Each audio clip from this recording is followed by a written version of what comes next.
Hello everyone, आज हम बना रहे हैं चॉकलेट गनाश केक। ये केक मैं अपने भाई की बर्थडे के लिए बना रही थी, तो मैं बहुत एक्साइटेड थी।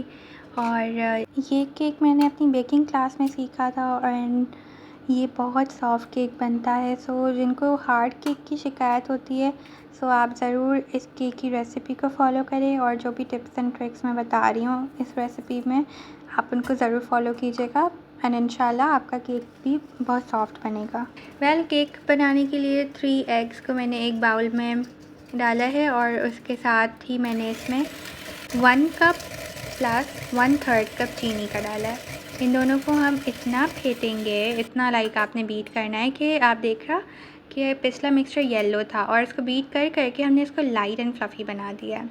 तो बस जब तक आपका जो है एग्स का मिक्सचर लाइट नहीं हो जाता कलर में, तब तक आपने इसको बीट करते रहना है। उसके बाद हम इसमें ऑयल डालेंगे 2/3 कप। 2/3 कप का आप ऐसे मेजर कर सकते हैं कि आप 1/3 कप को 2 बार डालें तो आपके पास 2/3 कप बन जाएगा।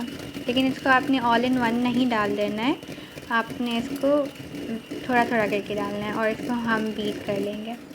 उसके बाद अब आती है ड्राई इंग्रेडिएंट्स की बारी, जिसमें हम 1 कप मैदा और हाफ़ कप कोको पाउडर का ऐड करेंगे।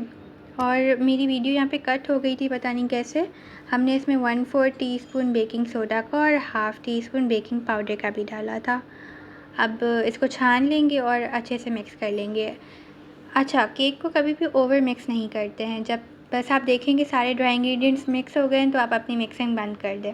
उसके बाद अब हम इसमें डालेंगे हाफ़ कप और 1 टेबल स्पून दही, यानी कि हाफ़ कप तो आप डालोगे, उसके बाद आपने 1 टेबल स्पून और दही का लेना है और उसको अच्छे तरीके से फेंट लेना है। दही ज़्यादा खट्टा नहीं होना चाहिए और अच्छे तरीके से फेंट लीजिएगा, कोई लम्प्स नहीं हो उसमें। इसमें डाल देंगे बैटर में और इसको भी अच्छे से मिक्स कर लेंगे।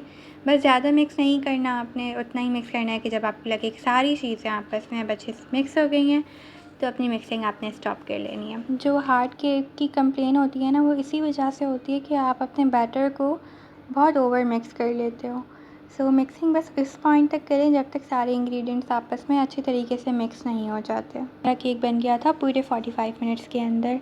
बहुत ही सॉफ्ट था और वॉज डिलीशियस। आप इसको वैसे भी खा सकते हैं without any frosting and anything, but ये क्योंकि मेरे भाई की बर्थडे का केक था तो मैंने इसको थोड़ा सा डेकोरेट किया था। और केक को हम 3 लेयर्स में कट करेंगे। देखिए कितना सॉफ्ट केक है, बहुत सॉफ्ट केक था ये। आपको लग रहा होगा जैसे मैं अपने हाथ में इसको उठा रही हूँ ना। एक्चुअली मेरे पास इस दिन फ़ोन की स्टोरेज इतना ज़्यादा हो गई थी कि मेरी रिकॉर्ड ही नहीं हो रही थी फ़ोन में वीडियो।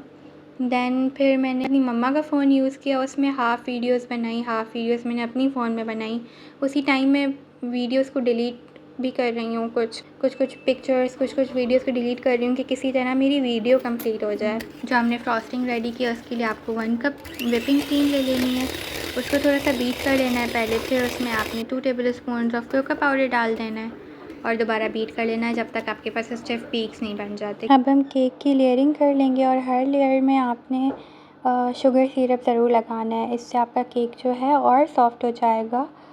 ठीक है, तो शुगर सिरप अप्लाई किया, फिर हम अपनी फ्रॉस्टिंग की लेयर लगाएंगे और बहुत पतली सी लेयर लगाइएगा, ज़्यादा भर भर के नहीं।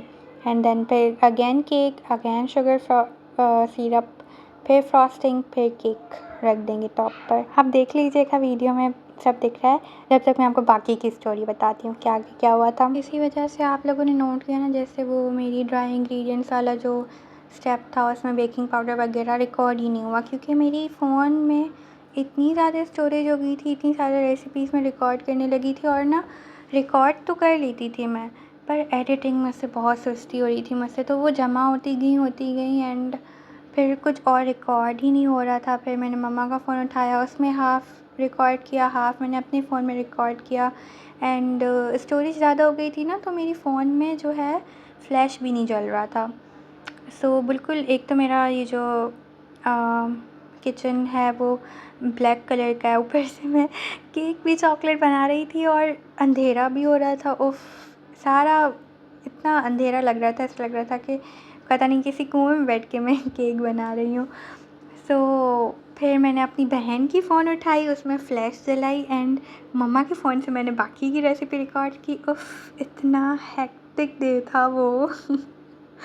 मैं इतना थक गई थी क्योंकि सिर्फ़ केक नहीं बनाना था, आपको सब कुछ हैंडल करना था। ऐसा कभी नहीं हुआ मेरे साथ। सो ख़ैर अब मैं बता रही हूँ आप लोगों को तो मुझे हँसी आ रही है, लेकिन मैं उस वक़्त मैं बिल्कुल रोने जैसी हो गई थी कि क्यों हो रहा है, क्या हो रहा है। और फिर यहाँ पे क्या हुआ, इस वाले स्टेप में आप देखिएगा। अब यहाँ पे ना मुझे इसको घुमाने में थोड़ी-सी मैंने कहा मेरी हेल्प हो जाएगी। मैंने ना इसको केक टिन के ऊपर ही केक को रख दिया था और बड़े मज़े से मैं इसको सजा रही थी। अब बारी आई कि इसको मुझे वापस प्लेट में लेकर आना था केक को, और इस टाइम पे मुझसे केक तकरीबन गिरने वाला था, लेकिन अल्लाह ताला ने थोड़ा-सा रहम कर लिया मुझ पे कि केक में बस थोड़ा-सा क्रैक आ गया था, लेकिन पूरा ख़राब नहीं हुआ था। अगर ये मेरे ना पार्सल का केक होता, लाइक ऑर्डर का केक होता ना, तो फिर मैंने रो देना था, लेकिन घर पे था तो चिल सीन था। ख़ैर बहुत मुश्किल हुई।